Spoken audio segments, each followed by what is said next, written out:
parmi les provinces françaises, il en est une qui a su garder au cours des siècles son velouté de légende, l'Ariège. C'est en Ariège qu'Hercule, rendu fou de douleur par la mort de Pyrène, jeune fille qu'il avait séduite, mit le feu aux montagnes. Depuis, cette muraille méridionale de l'Europe s'appelle Pyrénées, nom dont la racine Pyrène signifie feu.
Bonjour, Pichoune.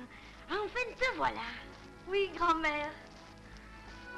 Et bien contente de revenir chez nous. L'atelier de Jean-Marie est fermé, juste le mois de mes vacances. Il m'a écrit, il me fuit, n'est-ce pas? Oui, je l'ai vu partir sac au dos. Il doit courir le pays pour se consoler. Pour se consoler. S'il ne revient pas, je ferai comme Pyrène abandonnée par Hercule. J'irai m'ensevelir dans les forêts. Oui, seulement il n'y a plus de loup pour te manger. Allons, inutile de désespérer. Profite de tes vacances pour chercher à le retrouver. J'ai une idée, viens dans ma chambre.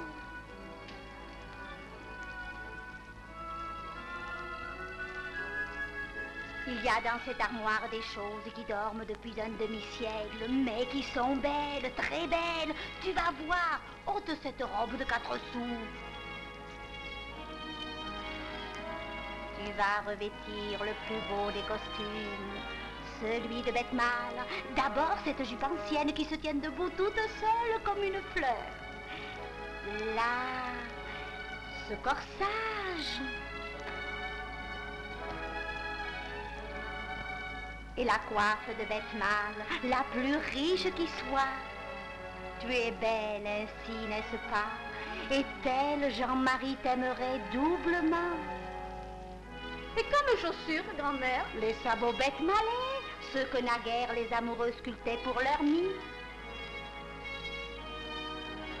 Ils ont cette forme pointue, celle, dit-on, des galères d'une tribu grecque qui se fixa jadis dans nos montagnes. Si Jean-Marie te trouve ainsi, il t'aimera. Demain, tu emporteras ses atouts et partiras à sa recherche.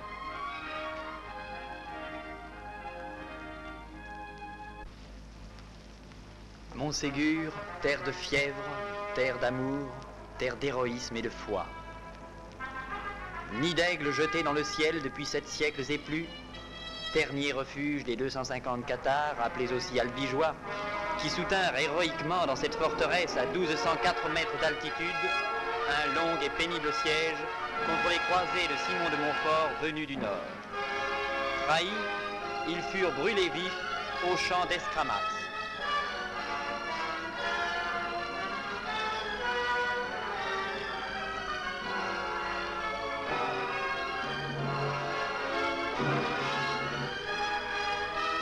Mais le trésor cathare, ainsi que le Saint Graal, grosse émeraude enfermant, dit la légende, quelques gouttes du sang du Christ, avait disparu.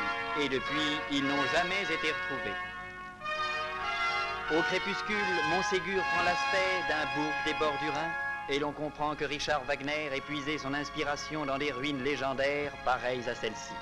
Que cherchez-vous, mes amis? Le trésor de Montségur, et on va le trouver. Je cherche aussi, mais autre chose. Bonne chance. Vous aussi.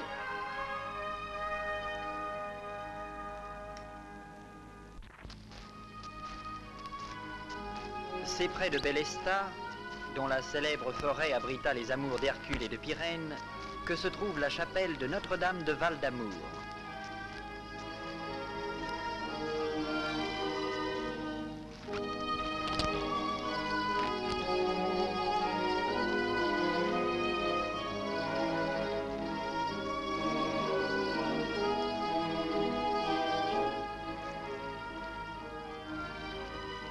Notre-Dame du Val-d'Amour, Vierge qui rendait la vue aux aveugles, ouvrez les yeux de Jean-Marie et rendez-le-moi.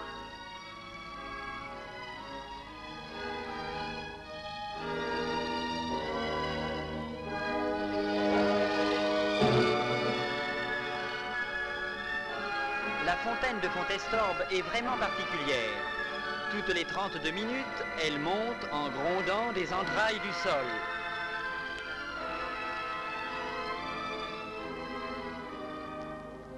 Puis redescend dans son asile inviolé.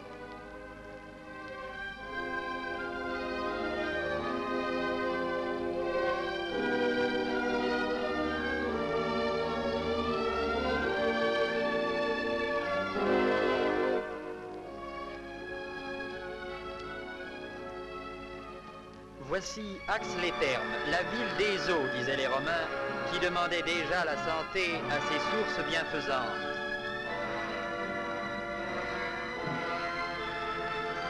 « 70 sources d'eau chaude et sulfureuse, dont l'une atteint 75 degrés.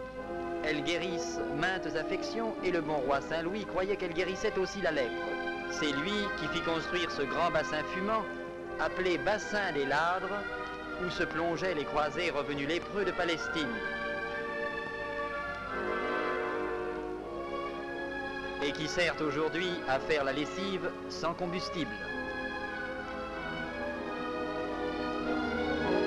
Enfermées dans des établissements spéciaux, les sources privées soulagent et suppriment rhumatisme, arthritisme, lymphatisme, maux de gorge, infécondité et même les pieds gelés des soldats.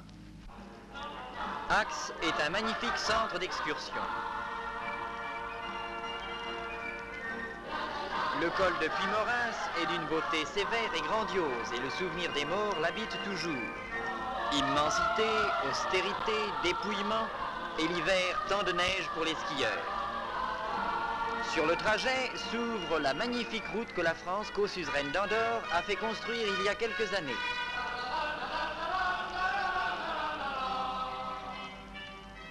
Pouvez-vous m'emporter jusqu'au pas de la case, s'il vous plaît?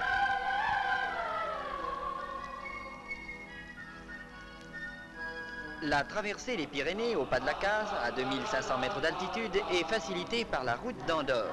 Les Andorrans, grands contrebandiers devant l'Éternel, ont su sagement en profiter. Le passage de la frontière est toléré, ainsi que de modestes achats en territoire andorran. Un vaste hameau fait de baraquements en bois offre à tous les touristes ce qu'ils peuvent désirer.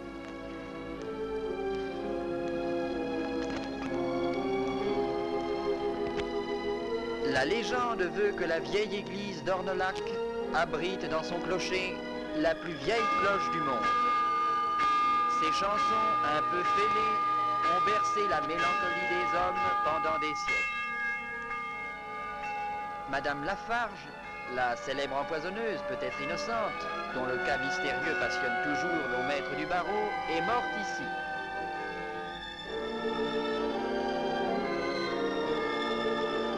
Jusqu'à sa dernière heure, elle inspira des passions et sa tombe est encore souvent fleurie. Elle est aimée au-delà de la mort.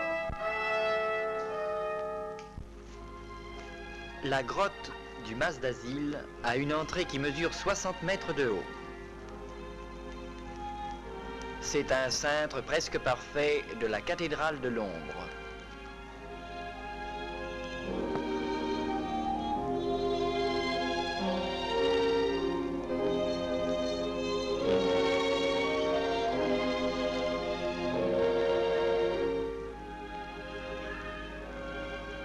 Tiens, la petite de l'autre jour. Hé, mademoiselle! C'est nous, les types au trésor! Qu'est-ce que vous regardez là-haut? Des vers d'un jeune poète, Fernand Hicre, mort en 1883 avant sa 30e année. En vain, le souvenir meurt dans le cœur des hommes. Sur ces rocs par mes vers, je veux éterniser, malgré le temps qui fuit et le peu que nous sommes, le parfum d'une fleur et l'émoi d'un baiser. C'est un trésor littéraire, pas celui que nous cherchons. Nous allons revenir dans la grotte et fouiller. Moi, je cherche toujours autre chose et je vais à Saint-Lizier. Au revoir.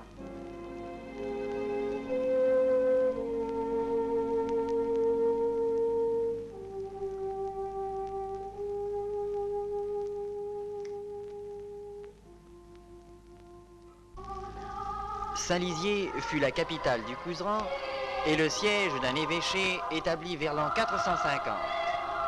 L'église, bâtie avec des débris gallo-romains, est du XIIe siècle. Son clocher, curieuse vision médiévale en plein XXe siècle, est du XIVe.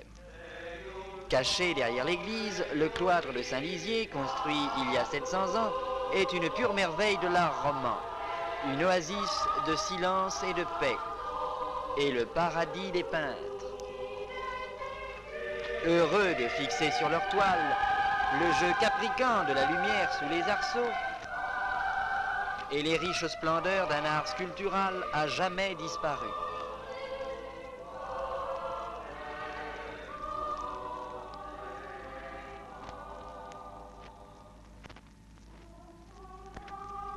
Je suis l'Ariège. Le silence de ce cloître, la grandeur de son passé t'impressionne. Tu as peur d'avoir perdu Jean-Marie à jamais. Ne te décourage pas. Va, promène-toi encore et tu le retrouveras. Mêle ton âme à l'âme harmonieuse de mes paysages. Apprends à me connaître. Regarde, les Pyrénées sont comme un mur immense que franchir cependant tant de guerriers. Au pied des montagnes, des vallées étroites, celle d'Orlu, de l'or luisant. Orlu, dit la légende. Celle de Vic-de-Sauce, berceau et dernier refuge des Albigeois, terre d'élection de la folle des Pyrénées qui troubla les administrateurs de Napoléon. Et la mienne, celle de l'Ariège, les enfants disputent quelques maigres champs au roc pyrénéen, mais ils sont riches par l'élevage. Des milliers de moutons pèsent dans ma contrée. L'été, ils vont parfumer leur chair des herbes fines des sommets et descendent à l'automne dans les vallées. Aux pointes des rochers, des châteaux s'élèvent, tel celui de Miglos, qui captait dans la nuit les signaux de Montségur. Regarde les chapelles d'Ariège, celle d'Audressein avec Notre-Dame de Tremsaig, à qui sont concentrés tous les petits-enfants durant un pèlerinage qui a lieu chaque année en septembre. Notre-Dame de Sabar, fondée par l'empereur Charlemagne. Un de mes petits villages, accroché au flanc de la montagne comme un réverbère sur une rue, qui garde jalousement le culte du passé. Les enfants apprennent les danses anciennes, le toupie par exemple.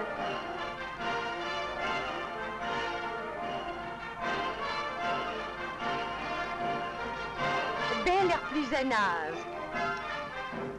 Va, Jordan, marche encore, regarde de tous tes yeux les stations thermales, touristiques et climatiques. Tarascon qui donne accès à 5 magnifiques vallées.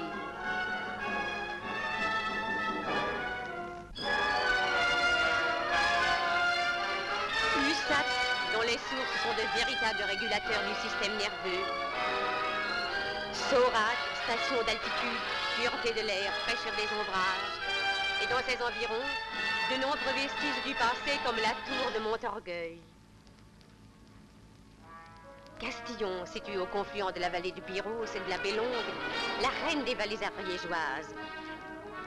Saint-Ain, blotti au centre d'un large éventail de hautes montagnes aux eaux bienfaisantes, et son église fortifiée du XIVe siècle avec enceinte, clocher et baptistère roman. Tu vois, la terre regorge de richesses inconnues, œuvre de l'homme et de la nature. Mais va, Jordan, regarde encore. Monstre accroupi, le lion de Caralpe marquera éternellement le centre géométrique de mon sol. Tout près se trouve le plus beau fleuron de ma couronne, le château comtal de Foix. 3 tours qui se dressent fièrement à 50 mètres au-dessus de la ville. Un donjon cylindrique de 42 mètres. Les 2 tours carrées remontent au XIe siècle et l'architecture militaire est du XIVe. Les ombres du passé habitent les vieilles tours. Gaston de Foix qui mourut à Ravenne, pleuré par Louis XII. Gaston Phébus le magnifique, qui courait les forêts en fredonnant la chanson composée pour l'amour de sa belle.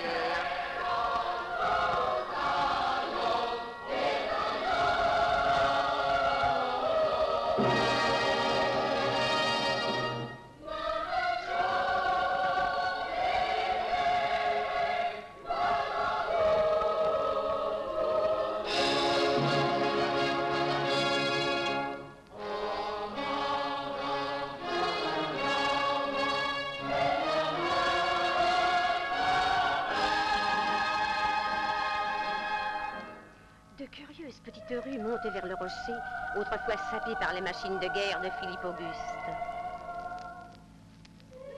La rue des Grands-Ducs est ainsi appelée à cause des oiseaux de nuit qui l'habitent. Les vallées de Villotte abritent le buste de l'auteur des berceaux, le grand musicien français Gabriel Fauré, enfant de mes montagnes. Chaque année, les grandes fêtes de foire redonnent à son château la splendeur du passé.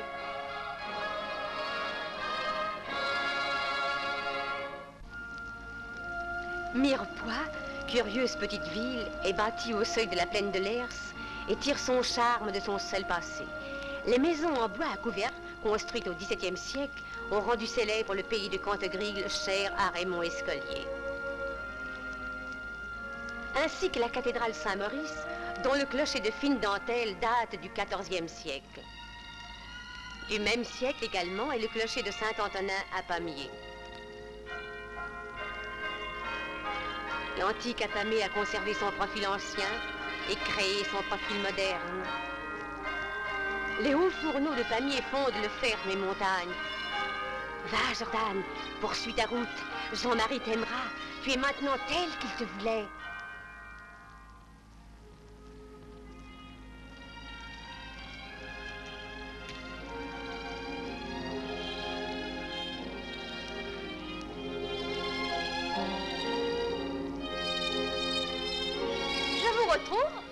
Et ce trésor? On l'a laissé tomber. Maintenant, on est orpailleur. Jusqu'au siècle dernier, les cailloux et le sable de la rivière donnaient assez d'or pour nourrir l'orpailleur, environ 100 kg par an, qu'il remettait à l'hôtel de la Monnaie à Toulouse. Autrefois, les Ariégeois cherchaient aussi des pierres précieuses, particulièrement des grenats. Le vieux métier d'orpailleur a disparu, mais l'or de l'Ariège existe toujours. Je vois que vous n'avez pas de chance. Mais qui vous a donné l'idée de chercher de l'or? Un Ariégeois qui se nomme Jean-Marie. Il se promet, il doit être à Montségur demain.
Jordan, toi, dans ce costume, se peut-il que je te trouve en ce haut lieu? Oui, maintenant j'aime l'Ariège et désormais je resterai près de toi. Écoute, Jordan, les pierres même chantent. Les étoiles s'allument dans tes yeux. Le bonheur s'élève, pure flamme du vieux terroir pyrénéen.